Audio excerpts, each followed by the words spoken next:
give you the microphone. So Stéphanie is, she holds an engineering degree from INSA Lyon and a PhD in process engineering from Lyon University. And she has headed the LAGEP Lyon 1 CNRS laboratory since 7 years now, no, 9 years. And their research activities focus on design, formulation, and development of innovative encapsulation systems to improve the bioavailability of active ingredients. And so today she will speak about innovative approaches to meet oral bioavailability challenges. Thank you.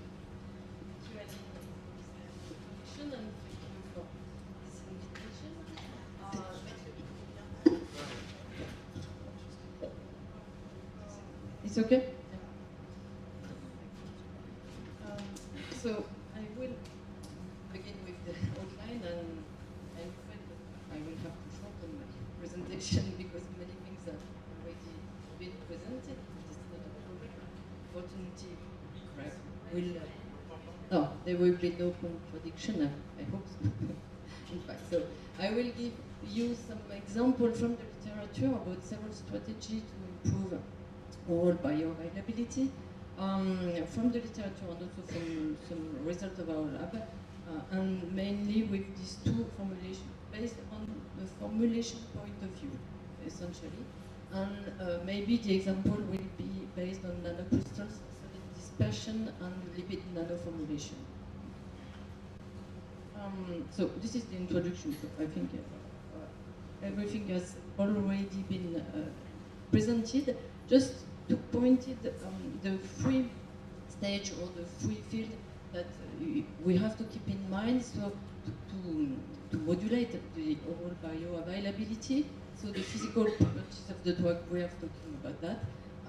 Also the pharmaceutical factors and the physiological factors, all these three parts are linked in fact, and we have to think globally with these two fields.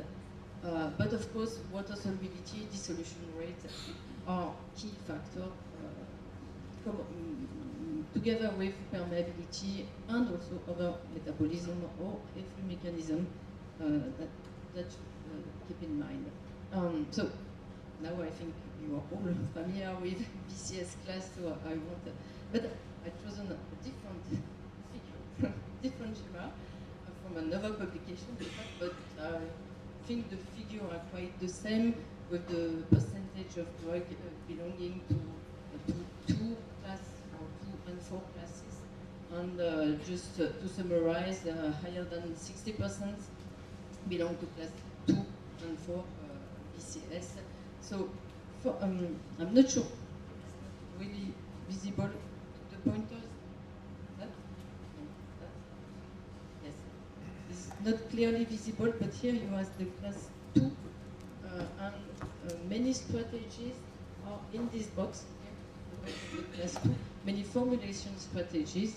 So for class 1, no problem, as already said, and less possibility available for class 3 and 4 here in that part.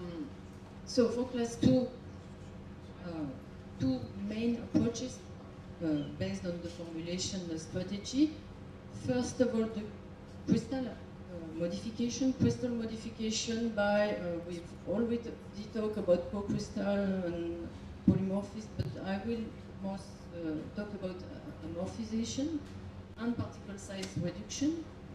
And from a formulation point of view, many strategies and many publications in the literature reported enhancement of oral bioavailability by formulation strategy. And it is well recognized that nano formulation, and especially lipid nano formulation, can improve oral bioavailability by several mechanisms. Mainly, we can summarize the protection of the drug through the gastrointestinal tract, the stability which is improved, the control of the drug release, and the possibility to target one specific site in the tractus. So just a few words about the complement of the BCS classification, and with the BDDCS, which include the solubility and the permeability, but also the metabolism. And it is another parameter that can be considered too. Maybe we can act to counter the favorable parameter. We can also consider some excipients, some ingredients that can modulate more or less this parameter. Considering this classification here, you have the classification, so the same 1, 2, 3, and 4, but it can divide it into two parts, the upper and the lower part, and the upper concerns drugs which suffer from high metabolism, higher than 60%, and the lower part lower than 30% metabolism. So this is a complement in response to the limits of the BCS class, which does not consider food effect, which does not consider effluent mechanism, and also the way and the route of elimination of the drugs. Okay, so just a few words of the BCS 3 and 4. As it has been already said, 4 is the most challenging, and the answer can be combined strategy, the answer can be a physiological factor, which is in fact difficult to modulate, and class 3, the main answer is the use of permeation and answer. I'll add just one slide at the end about that. So returning to the class 2 and the several strategies that can be used and that can be effective to modulate bioavailability. I begin with the nanocrystals formulation, and nanocrystals used the nanocrystal use the size reduction under a micrometer range. In fact, several hundred of nanometers for these nanocrystals, and you have here the increase in rate of dissolution with the decrease in the size, because the specific surface area increase conversely to the size, and so we modulate the rate of dissolution. Sometimes because you input a high quantity of energy in the system, with this size reduction, you can have a part act on the solubility because of amorphization generally, and but the main parameter is the dissolution rate. Also, one thing compared to other formulation that can be highlighted with nanocrystal is the high drug loading, because there is quite low excipient compared to the other formulation. Quite low excipient, only stabilizer, which there's something on the screen. Oh, battery. The computer is tired. It's just a battery. I think we will continue. See. Several processes are available to do nanonization, so nanocrystals. The most common is milling, wet or dry, sometimes combination between wet, drying first and then wet milling to decrease really the size in the nanometer range, or high pressure homogenization. The main issue with this nanocrystal is stability. Stability issue because they are because of this energy, they are not stable at all, and aggregation is frequent. Also, the solid state may be changed and storage for this nanocrystal. So stabilizer are needed, and stabilizer are anything with that. It's not a problem.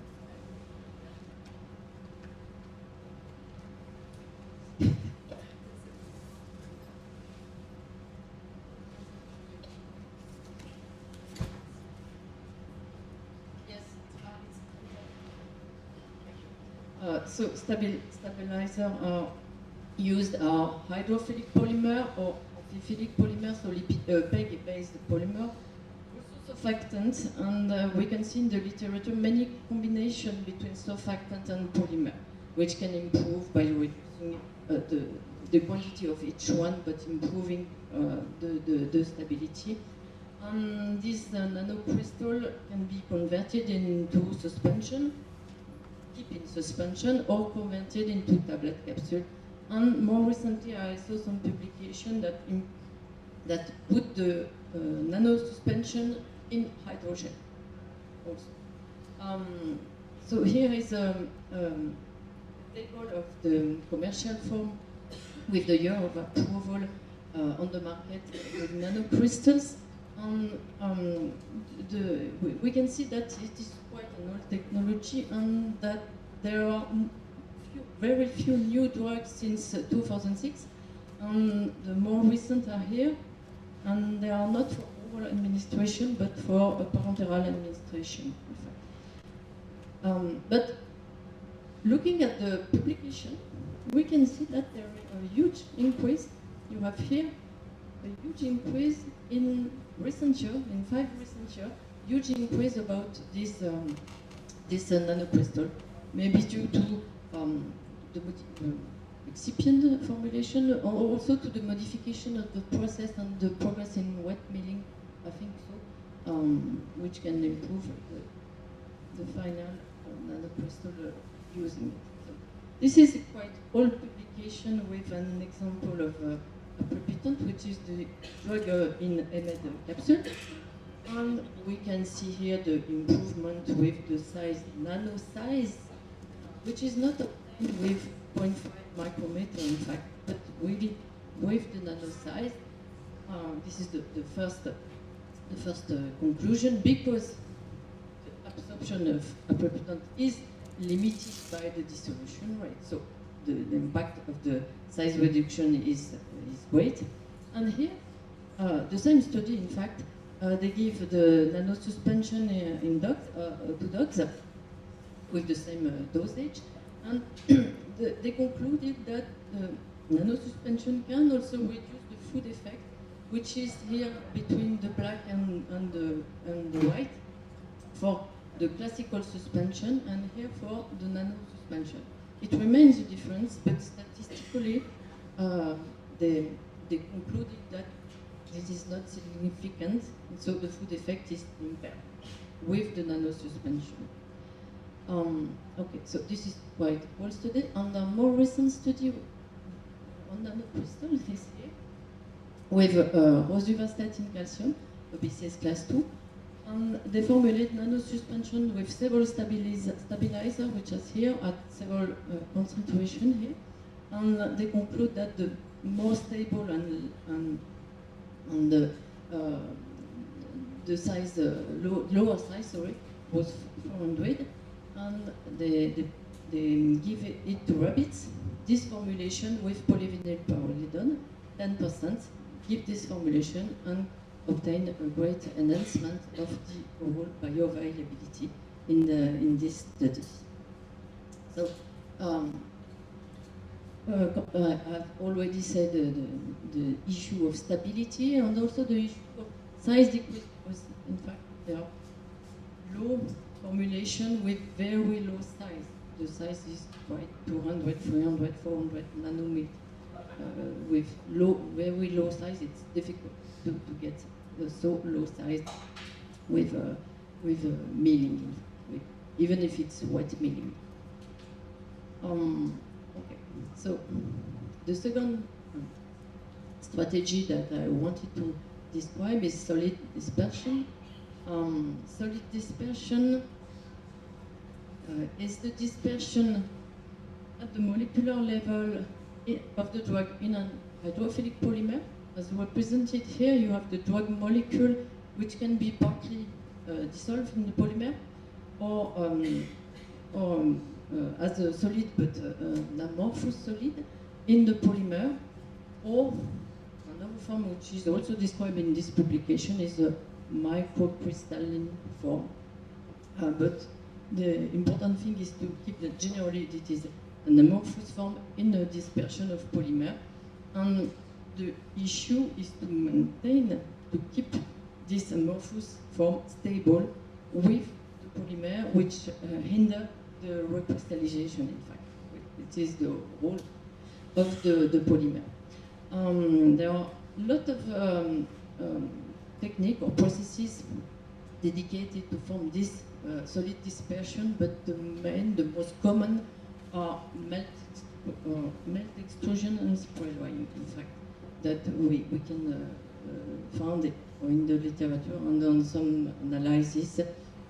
The other advantage is that we can use a wide range of hydrophilic polymer, which are available for that. I just have a look on this table with the polymer, and just here is the process. In red is the process melt extrusion, and in blue one is the process spray drying. So we can see that this is both the majority. And the excipient, which can be used, so many cellulose derivative polymer, or also glycerin can be combined. And I just here highlighted the Solipus, which is a copolymer, which is used in several studies, and I will show an example just after. This is also the polymer used in the Sporanox formulation, which was mentioned by Hassan in the beginning of the morning. The example with this Solipus is the drug is artemisinin. It's very low water solubility and bioavailability. And first of all, is sensitive to heat. And here, solid dispersion were formed by ultimate extrusion, and they form pellets.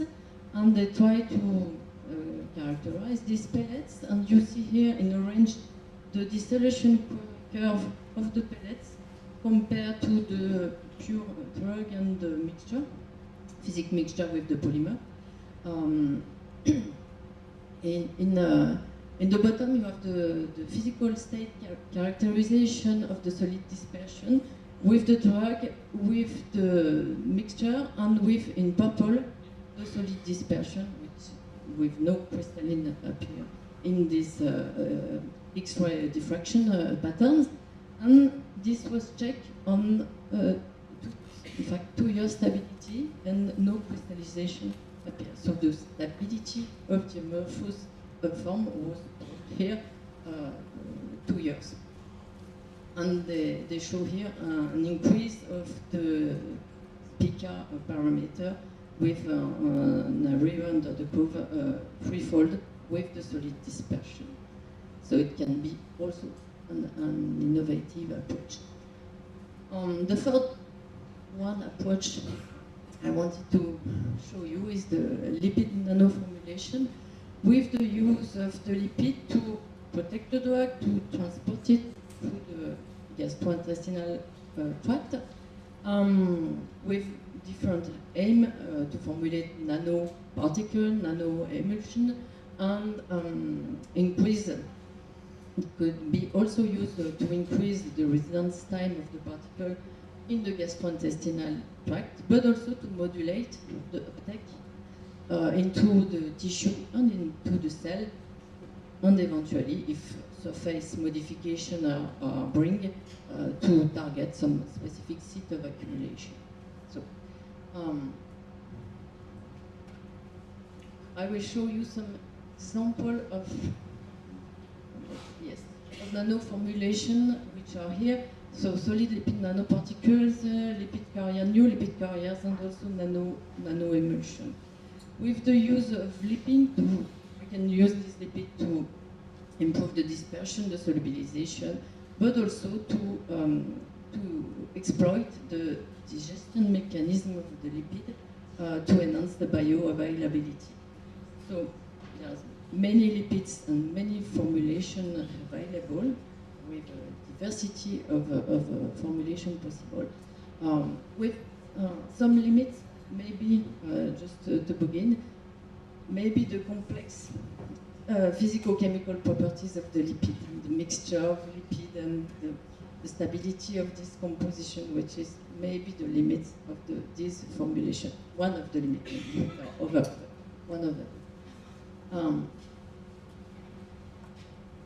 Just to introduce the work we've done with that systems, for nanoparticle, solid lipid nanoparticle with their name SLN and new lipid carrier, which are also solid lipid nanoparticle, but they include in their structure, as represented here, some kinds of oil, liquid lipids, just to increase the drug loading and the stability and to reduce the drug leakage and stability and to modulate the drug release, in fact. So this is on this formulation, and I'll see that there are many publications and work in that field.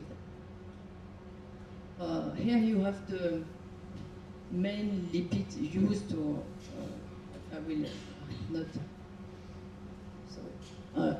I will not describe all of this table, but there are liquids, there are generally mono, D, or triglyceride, many mixture, can be mixture, fatty alcohol also, waxes, they can be solid at room temperature and at body temperature, or liquid, fully liquids in fact.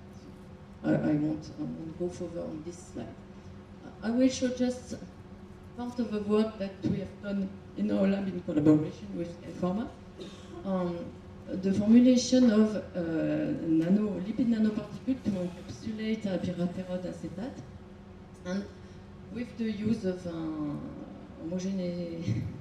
pressure homogenization process,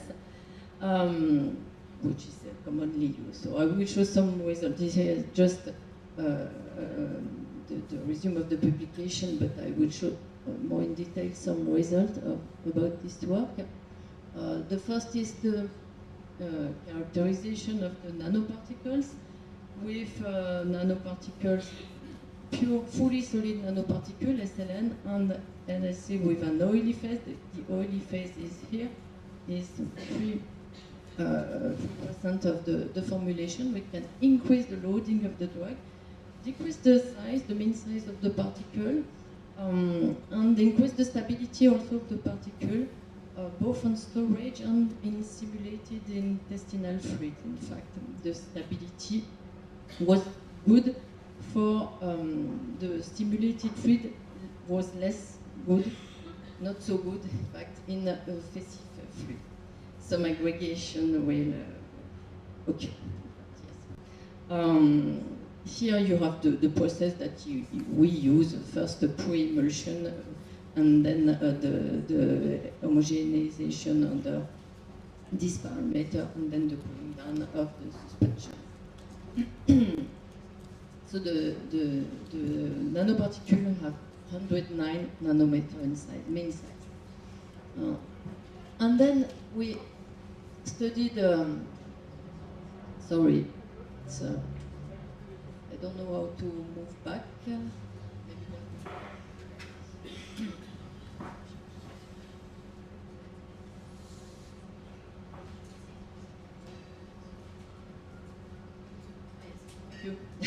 Thank you. Then we studied the interaction with CACO2 cells, first no cytotoxicity with both kind of particle. We put this particle in contact with CACO2 cells and also CACO2 modified to simulate the mucus layer, and we show that there is a rapid internal and extensive internalization and penetration of this nanoparticle into the enterocytes, into the cells. The mucus layer did not hinder at all this penetration. Thanks. And we begin to define which mechanism can be used to penetrate and if the nanoparticle go through the paracellular route or through the transcellular route, and we show that mainly it's the transcellular route, because there are no modulation of the tight junction observed in our study, in fact, depending on the excipient we use generally. But this one did not modulate at all the tight junction. And then with this new lipid barrier, we did the first animal study, and you have here in blue the new lipid carrier, in orange the solid lipid nanoparticle, and in green the free drugs. And we can conclude with a bioavailability enhancement and also statistically a reduction of individual variability. So it's not an increase of 100 or something like that, but yes, it's a promising maybe result that encourage to following this work. Looking at the literature, there are many studies published with this same thing, with this nanoparticle. And just to have a look here, I have just highlighted the enhancement of this formulation.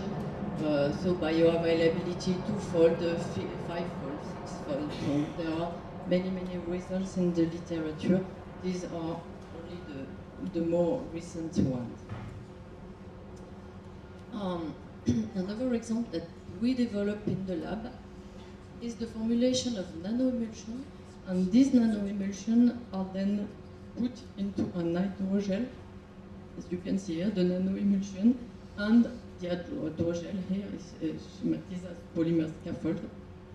The polymer can be mucoadhesive, and it allows a residence time of the formulation through the mucus, which is increased, and then the release of the nanoemulsion in contact to the mucosa. So this formulation is the first example was done with a tacrolimus as drug, and we did the emulsion with a combined phase inversion method and high shear mixing, as you see here.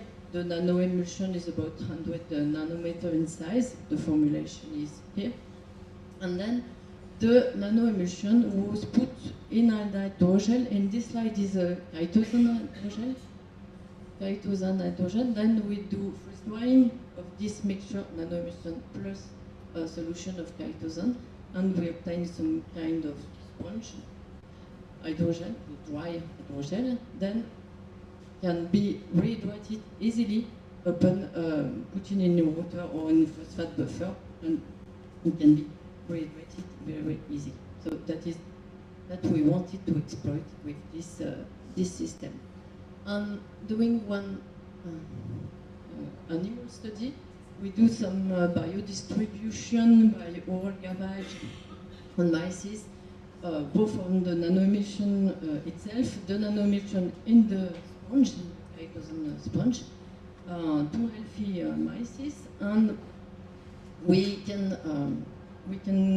conclude that the nanoemulsion alone, intestinal tract was fast, but with the polymer, the nanoemulsion well retained up to 6 hours. So we concluded that this polymer can increase the residence time of the nanoemulsion. And we did the same kind of study with another polymer, another drug, which is the polymer is a peptide-based hydrogel with approximately the same percentage of the hydrogel, so 0.5 to several percent, and the nanoemulsion is input in the gel at 5%.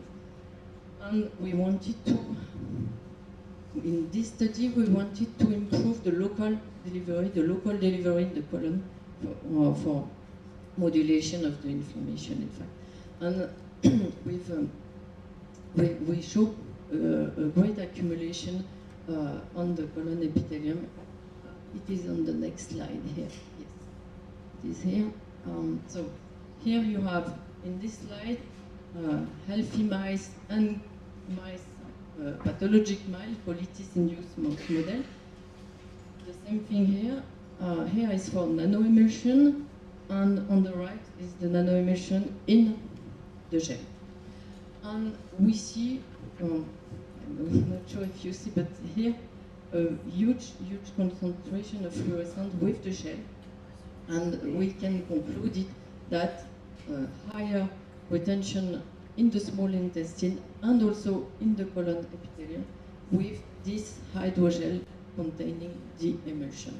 Then I've not shown this result, but they do the anti-inflammatory effect, and it was also enhanced with this gel containing the nanoemulsion. And the drug is in the droplets of the nanoemulsion, in fact. Okay, so to follow with the lipidic nanoformulation, but I will go very quick, like for this slide with a self-emulsifying system, micro-nano emulsifying systems. So these are liquid stable formulation which can be adsorbed on solid, and the stability is an issue of this formulation. I will just show one example of this kind of formulation which was converted into solid form by adsorption on a solid support. Here you have this example. The formulation is here with quite great quantity of surfactant and co-surfactant, in fact. And they did, with this system, a self-emulsifying nanoemulsion of about 144 nanometer with a high rate of dissolution here in blue compared to the pure drug. And then by adsorption on aluminosilicate particle with highly porous structure, they can get powder with very good flow properties, and this powder results in a quite similar dissolution form. That means that the powder can absorb but can release open dilution the nanoemulsion, in fact, a composant. And they also do some XRD analysis, diffraction analysis, and they prove the amorphous state of the drug. And also, they prove that there are no differences between the pK parameter of the liquid in green or the solid dispersion when administered at the same dosage, of course. So this can be another formulation possibility to increase this system and to stabilize in powder this system emulsifying. The last slide, very few last slide, I summarize the use of penetration enhancer and which are current approach and most common approach for big molecules and also for BCS class 3 and 4. This penetration can be separated into two categories.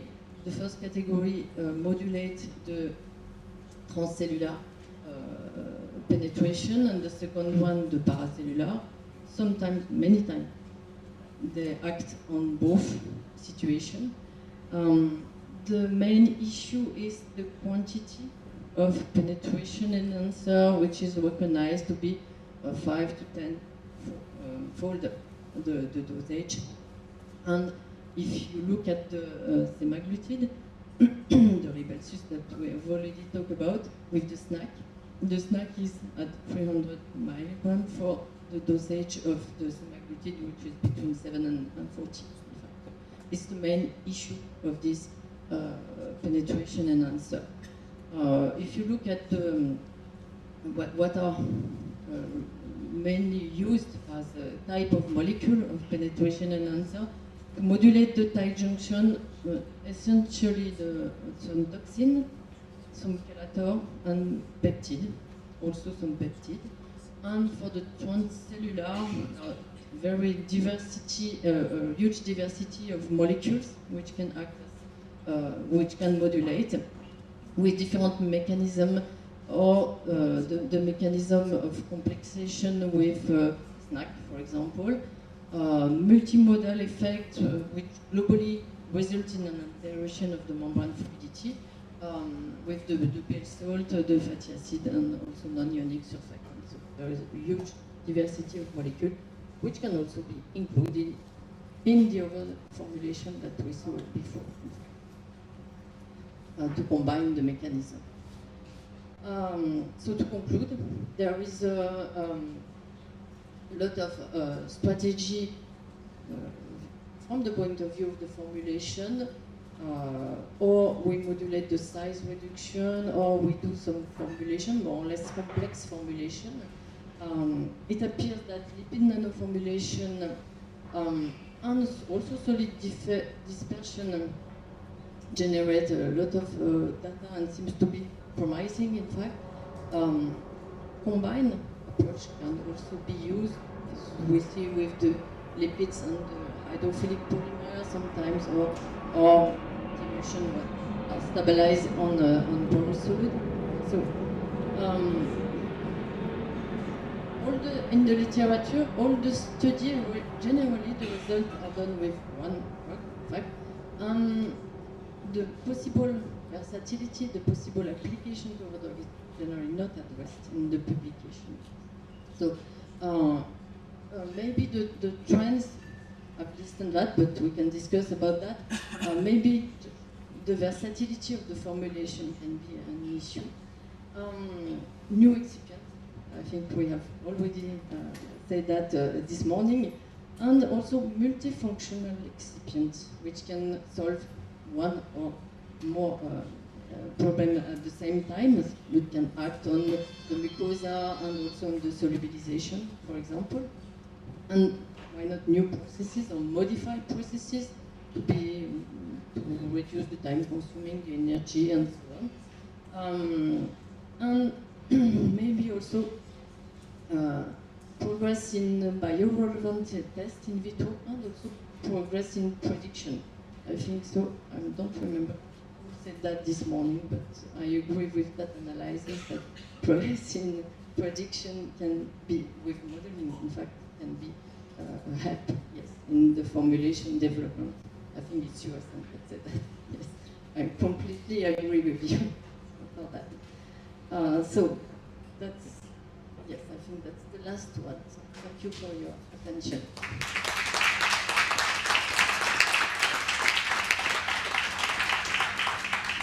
Thank you, Stéphanie.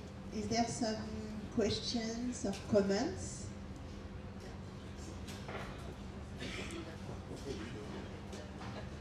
Thank you, Stéphanie. I would like to talk, especially when you are talking about the SLN using abiraterone. I think it was interesting to see that you have some instability or less stable in FESIF. Yes.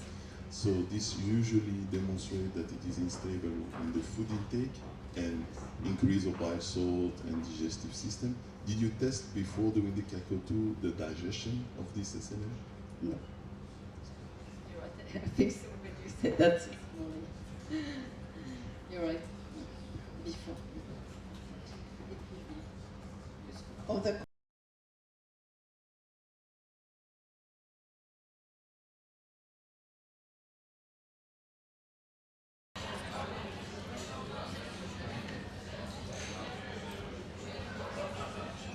So, Claudia GAMA will be your first speaker this afternoon. So she's a project leader, Pharmaceuticals at Gattefossé. So Claudia is a pharmacist with over 10 years of experience in the cosmetics and pharmaceutical industries. And currently she's serving as technical support professional pharmaceuticals at Gattefossé. Claudia supports clients in optimizing the company's technical solutions.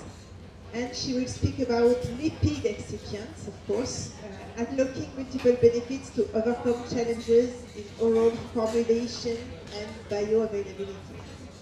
So thank you for your attention. Thank you for your nice introduction, and thank you for your presence.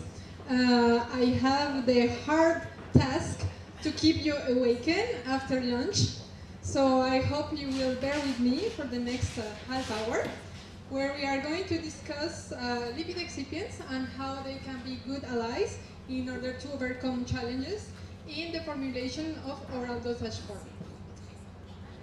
I'd like to start with a few words about Gattefossé. So Gattefossé is a family company that has been in activity for several years now.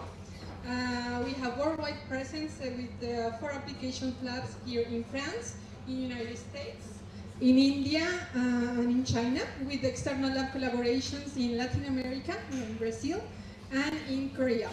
We have 3 production sites, 12 affiliates, 40 agents and distributors, and we touch different geographies in 90 countries. So we evolved in the dimension of lipid excipients for pharmaceutical applications, and also highly functionalized cosmetic ingredients and cosmetics actives for the personal care industry. And we are a team of around 400 people committed to develop this type of ingredients. So today we're going to speak about a little bit of Gattefossé excipients and the chemistry of lipids, very briefly. And then we are going to dive really into the core of the talk, which is lipid-based formulations and what are the mechanisms by which they can enhance oral bioavailability. Then we're going to have a little chapter on the role that certain lipid excipients can play in sustained release. To close with our conclusion and how we can support you in your projects or in your academic research. So, few words on lipid excipients, but to start, some context. So, what are lipids? So as you probably know, lipids are organic molecules that are naturally occurring. They can be more or less complex, but they have one thing in common, which is their building block that corresponds to the fatty acids. And fatty acids, in nature, you can find them making part of structures that are called triglycerides. And these triglycerides are important because they account for the majority of the composition of edible fats and oils. And this is relevant for us because these triglycerides and these lipids are the starting point of our lipid excipients. In fact, that's the key or the heart of the know-how from Gattefossé, which is mastering the reactions and the processes and the methods to combine lipids, like fatty acids, like glycerides or other lipids, with more hydrophilic moieties in order to create new molecules with new properties, different melting points, different affinity for water that can play different roles in formulation. Now, as we have seen throughout the day, development scientists face every day hurdles or challenges regarding bioavailability, especially when they are working with APIs that fall into categories 2 and 4 of the lipid-based classification system. So the ones that have low solubility type 2, and the others that have low solubility and also low permeability. So all the strategies that we have seen today are valuable tools that we put at the disposal of formulators in order to overcome these hurdles. And today we are going to explore the why and how lipid-based formulations are, in my opinion, a very, very good strategy to tackle several of these challenges. So as Hassan explained this morning, lipid-based formulations, according to their compositions, can be classified into different groups. And since their composition is different, you can infer that they will have different behavior and different properties. For instance, type 1 formulations, the ones that are composed 100% of oil, will not have dispersion in aqueous media, like our gastrointestinal fluids. Type 2 formulations that start to have surfactants present will have some dispersion capacity, and as I go up in the classification, I will integrate more surfactants and more hydrophilic type of excipients, like hydrophilic solvents, for instance, making my formulation have more and more affinity for water. With these different compositions comes as well different solubilization capacities for the API. So we know that lipid excipients are good solubilizers for poorly water-soluble drugs, especially those who have a log P ranging between 2 to 8. So we know that, for instance, drugs having a higher log P will have higher affinity for type 1 formulations, so since they are composed mainly of oils. And those APIs having lower log P will feel, let's say, more comfortable in formulations that have more, I cannot use the pointer, that have a more hydrophilic-like type of excipients, like a type 4. Also, another differentiating point of the thank you.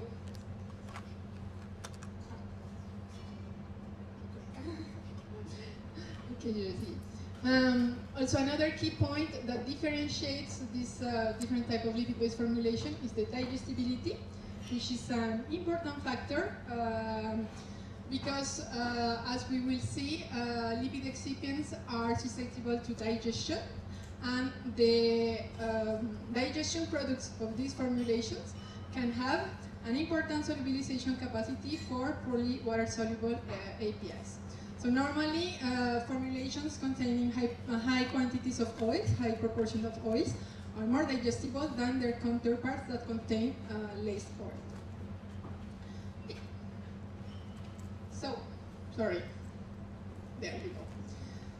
So, this slide summarizes some of the hurdles that we can tackle or that we can address with lipid excipients and lipid-based formulation, and we are going to see more in detail each one of them. So the first one, lipid excipients can be very good allies in order to increase drug solubility. So I already said it, especially for molecules having a high low LP.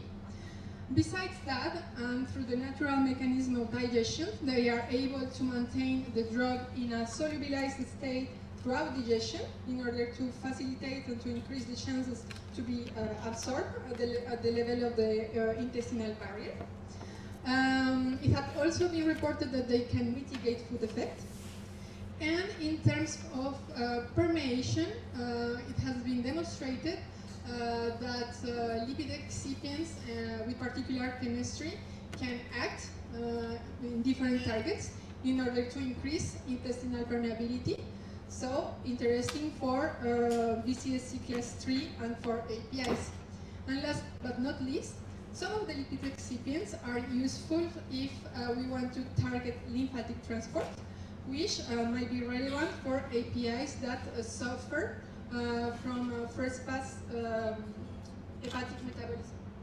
Okay, so let's see a little bit more in depth these aspects. Starting with the increase of drug solubility. So, as I mentioned, an API, a lipid-based formulation, it's composed of an API that is dissolved into one or a blend of two or more excipients. The definition of the excipient or the selection of the excipient is always dictated by the API and where it feels better, where it is better solubilized. So here we have a little example to illustrate this property. So a product from the market that is called Pharm. So it's a formulation containing ibuprofen and some lipid excipients like hard fats or glycerol monolinoleate. So a good solubilizer for this API. And the use of this strategy of lipid-based formulation allowed for this product to have a reduction of the dose. So for instance, a therapy with ibuprofen at 1,200 milligrams per day was as effective as standard therapy of ibuprofen at the double of the dose. This brings advantages, so of course dose reduction, and at the end of the day also reduce side effects, which is something that we look for because at the end of the day is the quality of life of the patient. So this is an interesting example. Here we have another one. So another product coming from the market, Phenogal, with an API phenofibrate with a log P of 5, so compatible with lipid-based formulation. So it is a poorly soluble in water API with a therapeutic dose of 160 milligrams.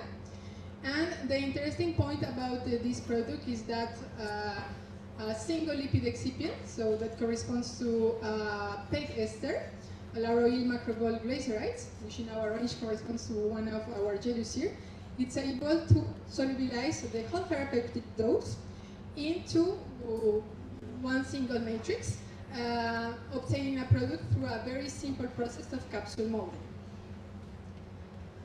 Besides the high solubilization capacity for lipophilic APIs, we know that lipid-based formulations are able to maintain the drug in a solubilized state throughout digestion.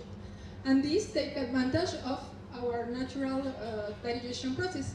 So what happens is that whenever lipid reach the stomach, whether it comes from food or whether it comes from a lipid-based formulation, this will release or trigger the release of enzymes like lipases that are going to metabolize the triglycerides or the PEG esters of the propylene glycol esters that make part of lipid-based formulation.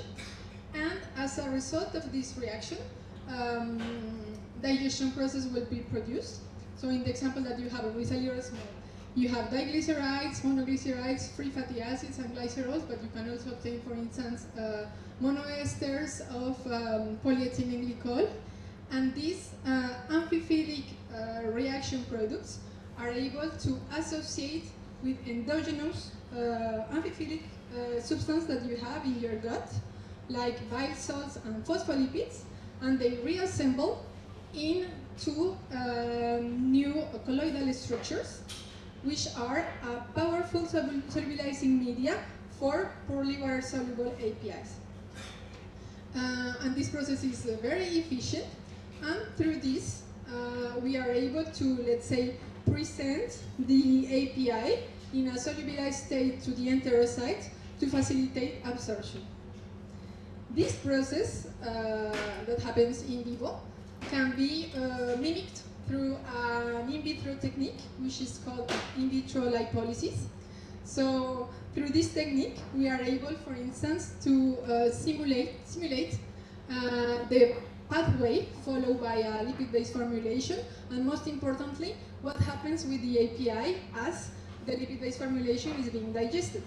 So I had a little example to illustrate this text with lipid-based formulations contain cinnarizine,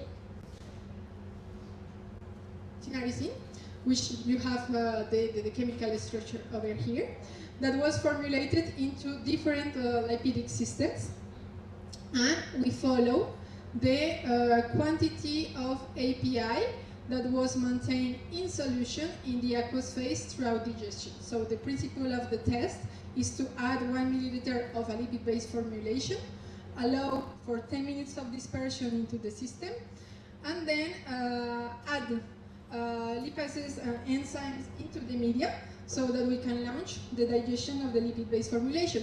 And we can quantify the API that is dissolved over time. So in this particular case for cinnarizine, we tested different type of lipid-based formulation.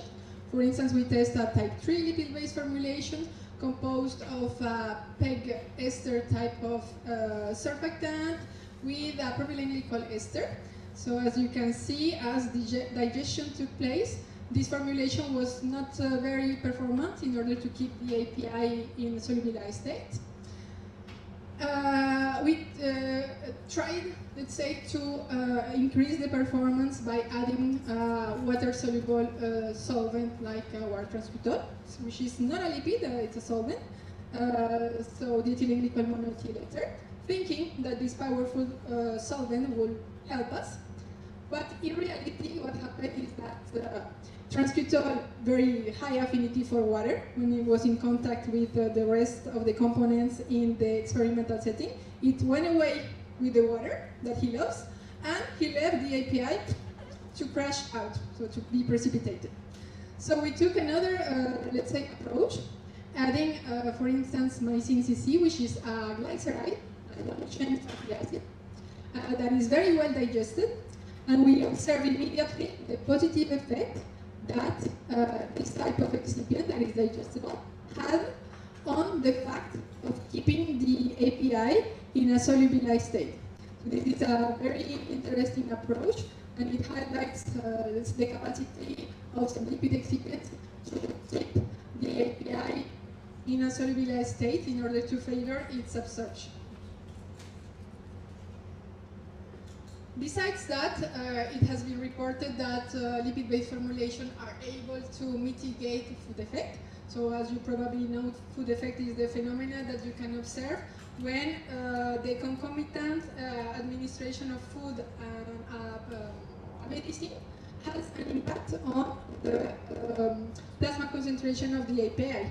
And this food effect can be positive if this leads to an increase of the plasmatic concentration of the API, or it can be negative if, on the contrary, it leads to a decrease in the concentration of the API, with the problems that can come with that. For instance, if we go too high in concentration, maybe we can go out from the therapeutic range, having more risk of having side effects.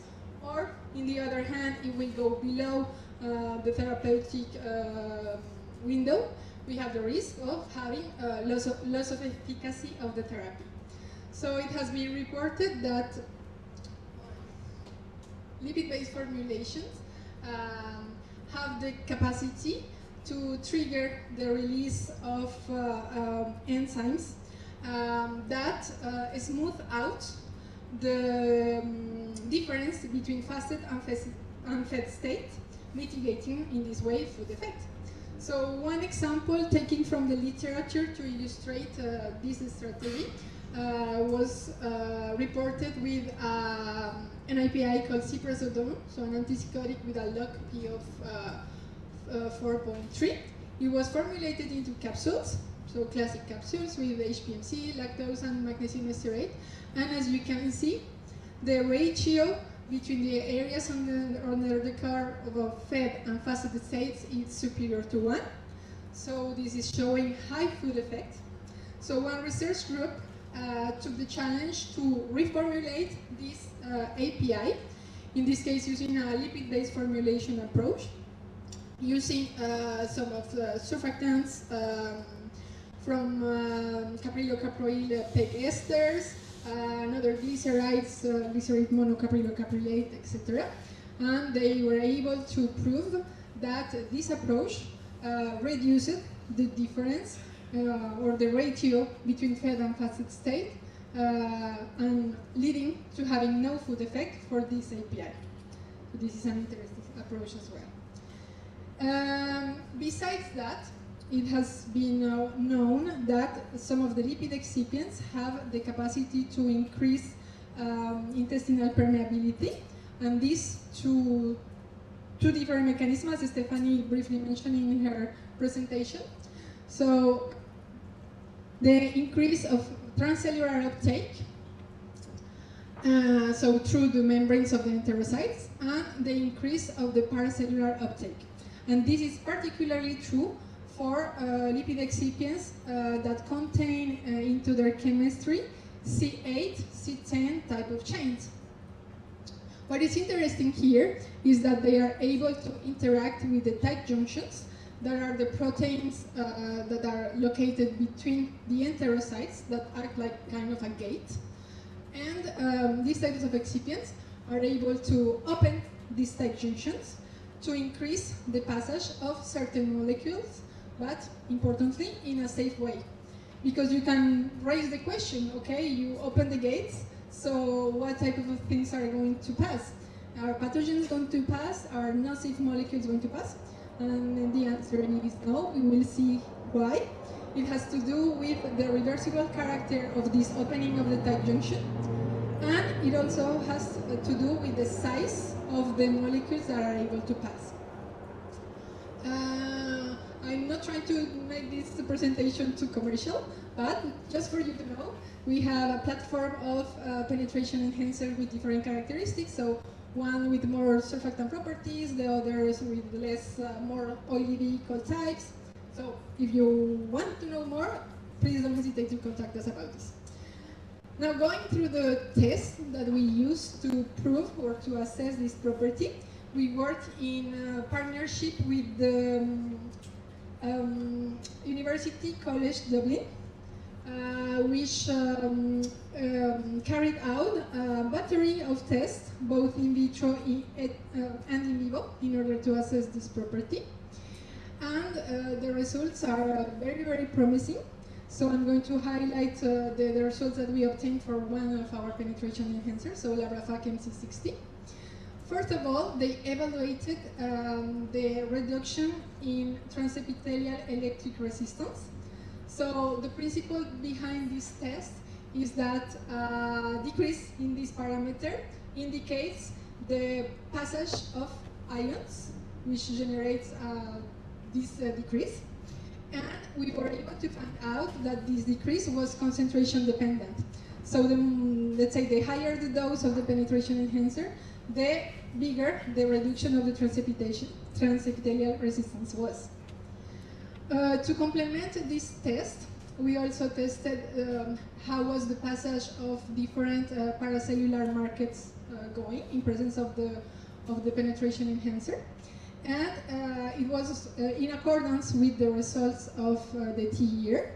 So same rationale.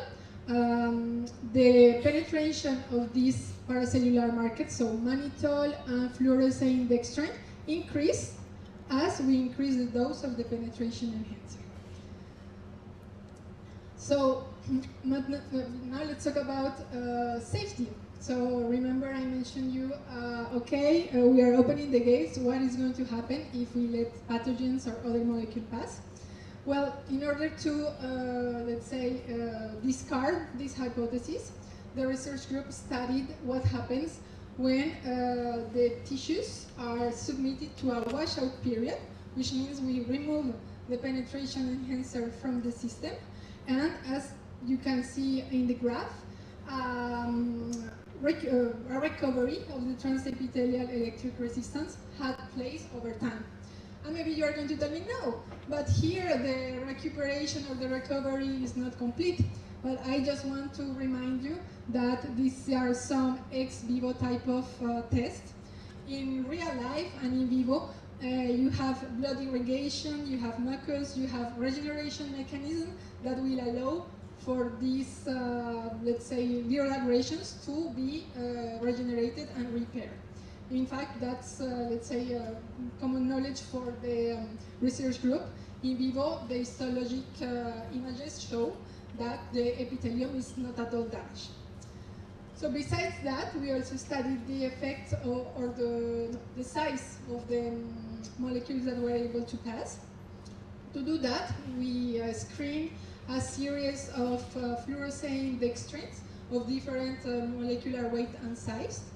And we found out that there is a threshold between 40 and 70 kilodalton at which the penetration enhancers no longer let the molecule pass. So this is reassuring in the sense that these penetration enhancers are non-damaging to the cells and to the tissue. To complete this battery of in vitro tests, the research group also carried out some in vivo tests in rats. And in this case, they studied the plasma concentration of insulin in presence of Labrafac MC60. And once again, the results were in accordance of to our findings in vitro, which means that the presence of the penetration enhancer facilitated or induced the passage of insulin. And it was also studied for the decrease, for the pharmaceutical effect, so the decrease in blood glucose level in presence of the penetration enhancer. So once again, we were able to assess that the decrease was more marked or more important in presence of the penetration enhancer versus in absence of the penetration enhancers. And they dedicated some time to calculate the relative bioavailability of these formulations, and as you can see, we had interesting result of increase of 6 and 5-fold increases in relative bioavailability. Now, if we go a little bit further, we also know that some lipid excipients can facilitate or can target lymphatic absorption, because you know some of the molecules that we ingest, once again, whether they come from food or from medicines, they will get absorbed and they will reach blood circulation through the portal vein. In the case of lipid excipients, they can take two different pathways, and this is linked to the size of the fatty chains that these excipients contain. So it is generally agreed that for fatty acids and lipid excipients containing fatty acids with less than 12 atoms of carbons, the absorption pathway will mainly lead to reaching blood circulation through the portal vein, which implies the passage through the liver, which can be a little bit problematic, as I mentioned, for APIs that suffer from first-pass hepatic metabolism. But it has also been discovered that fatty acids with longer chains and insaturations take another route.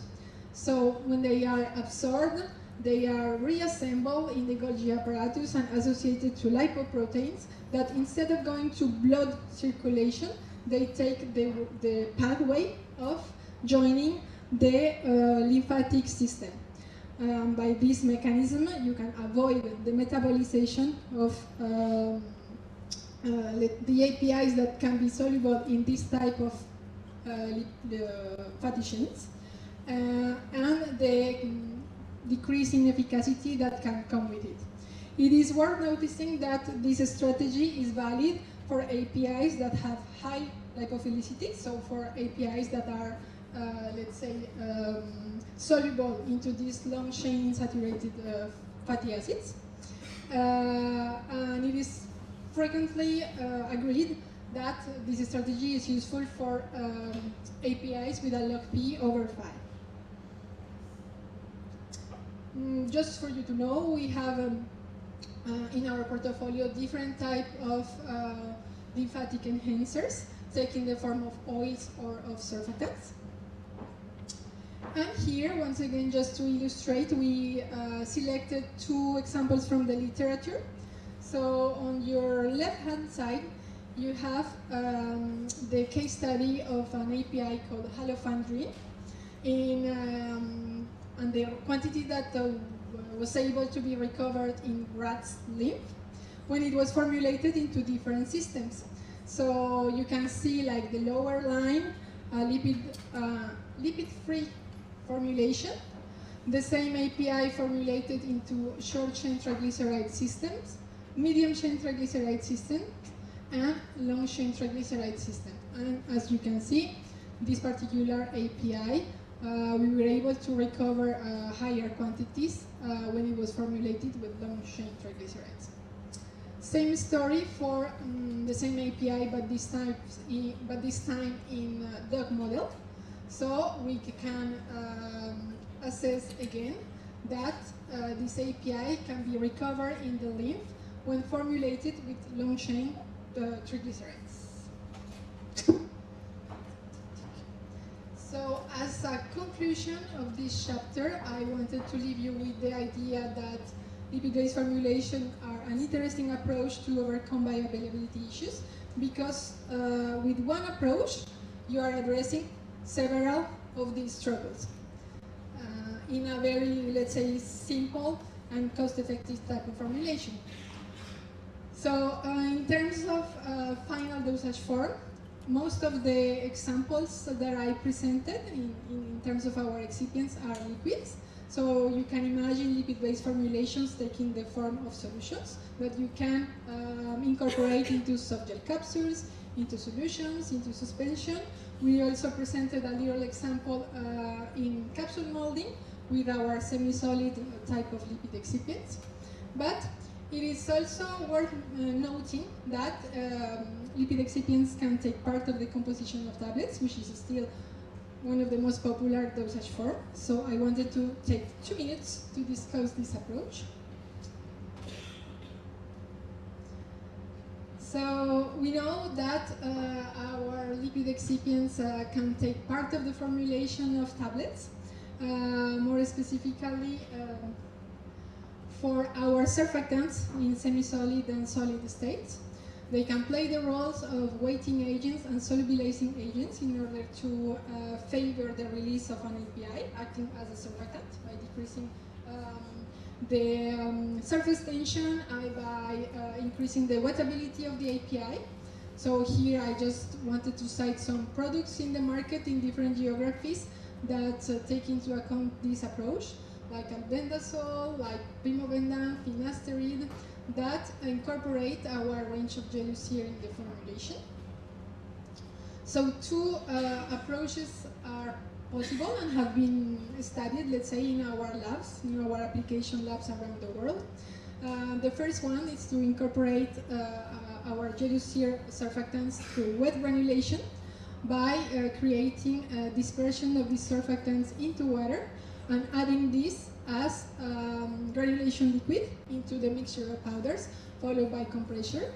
Or another approach is to take these solid type of surfactants and to grind them to transform them into powders, so for the range that are capable of doing that, and to incorporate it in the powder mixtures to follow by compression. So we have been able to study the formulation of phenylhydrate in our lab in China and in our lab in France through these approaches. So on your left-hand side you have the case study with this API formulated using a dispersion, aqueous dispersion of gelucir through wet granulation, which allow us to obtain tablets with good mechanical properties and good release kinetics when compared to market references. And on your right-hand side of the slide, you have the case study with the same API, but in this case using the approach of grinding one of our gelucir to transform it into powder. And as you can see, it allows us to have the desired release profile compared to our reference, which is a marketed product. We have a lot of tools on the mechanism of how lipid-based formulation work, so don't hesitate to go to our website. I wanted to take a few minutes also to speak about another facet of lipid-based excipients, but in this case I'm no longer speaking about amphiphilic type of lipid excipients or oily vehicles. I'm talking more about excipients that are solid at room temperature, that are non-polar, and that are insoluble in water. So these type of lipid excipients have the capacity to create lipid matrix which I can play with in order to modulate the release of the API. So very often there are different approaches, as you probably know, in order to obtain and sustain release properties. Polymers are a valid and widely used strategy, but there are also lipids which can bring to the table some advantages. For instance, the natural origin of these type of excipients, the fact that the processing temperatures can be lower than polymers, the fact that they are not digested, so they don't suffer the same variability that a polymer can, and they are not affected by the pH. And we will see they follow a different, let's say, release mechanism that it's its own for lipidic matrix. So for instance, when we compare polymeric matrix, you probably know the tablet will go through a jellification phase, swelling, and then going through an erosion phase where the API is going to diffuse into the media, and this leads to a reduction of the tablet size, giving zero order type of kinetics. And then with lipid-based sustained release tablets, the mechanism is totally different, or it's different. The mechanism or the way of release for the API in this type of matrix, it's mediated by the formation of channels of water, where the API will be dissolved and will diffuse into the aqueous media. So through this approach, the tablet size is maintained, and we have a kinetic order of 1 in the liberation. So this type of approach is often obtained by the use of our computed 888 atom. Chemically speaking, it corresponds to glyceryl dibehinate, which, as I mentioned, is a water-insoluble excipient presented under the form of a powder with a very sharp melting point and recrystallization point, which is our, let's say, star for the creation of lipidic matrix. So how do we play around this ingredient in order to modulate the release? First of all, there are aspects linked to the formulation itself. So of course, the aqueous solubility of the API will dictate the percentage of sustained release agent that you're going to need. So the higher the solubility of the API, well, the higher you're going to need of sustained release agent in order to modulate the release. There is also the role of the diluents in the tablet. So often water-soluble type of diluents will favor a faster release compared to a water-insoluble type of diluents. And then you can also modulate the release by playing with non-formulation related aspects, like the specific surface area of the matrix. So decreasing this parameter will decrease the drug release because there are less interactions. And also playing with the process, the type of process used, will have an impact on the kinetics of the release. Using or switching a cold process to a hot process will decrease the drug release because the interactions in a hot process with the API and the lipid excipients is more intimate. So there is a melting of the lipid excipient, and the interaction is more intimate and accounts for a slower release. Now, beyond these aspects, some pathways that we have explored in Gattefossé is the association of our computed 888 atom with traditional HPMC in order to obtain sustained release. This brings to the table some advantage like the reduction of the sustained release agent, the reduction of the alcohol quantity used in wet granulation, and also the reduce in drug release variability that can come sometimes with the variability of the batches of HPMC. And last but not least, being a non-water soluble excipient and an excipient that is not soluble as well in hydroalcoholic solutions, computed 888 atom provides abuse deterrent properties and can reduce the risk of alcohol-induced dose dumping. So some ideas for its application. And I finished my presentation, I hope on time, just by pointing out some of the key messages of the day. So lipids are safe excipients. We had some insights on the type of test that we perform. Besides that, we have a huge compilation of regulatory information to assist during your projects. We highlight some of the benefits that lipid excipients bring to the table. So remember, increase of the drug solubility, mitigating food effect, increase for the intestinal permeability for the C8, C10 type of excipients, targeting lymphatic transports for longer chains within saturation, and tailor the release of the API. And I'd like to finish my presentation just by opening the door, letting you know that we are there to help you. So for the different actors of the pharmaceutical industry that are here or in academia as well. So we open the door for to support you in any way you may need. So thank you for your attention.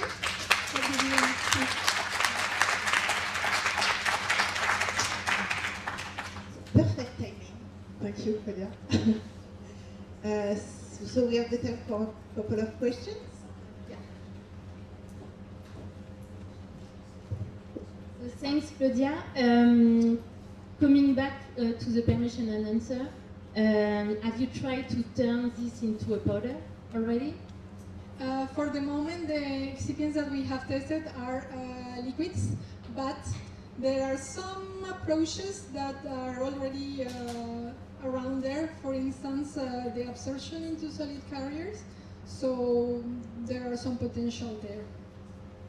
Thanks. And the other question is regarding, so you showed some good data regarding the tear measurement and so on, and in vivo bioavailability of the insulin. My question is, if you project into a tablet, what would be the amount of permission enhancer needed into a tablet, and is it realistic in terms of quantity? It's a tough one. The examples that I show in the slides were in the order of 40 milligrams per milliliter. So 40 milligrams per milliliter in the media, that would correspond to 40 microliters. That this is in rats. So it depends on several factors like the API, the method that was used, the type of tissue. Jejunal epithelium is not the same as colonic. And I know that there are some clinical studies that are being performed at this moment, and the quantities of penetration enhancer are over, let's say, a gram of the penetration enhancers. I can share with you the reference. Any other questions? No more questions? Thank you, Claudia. Okay, sure. Thank you.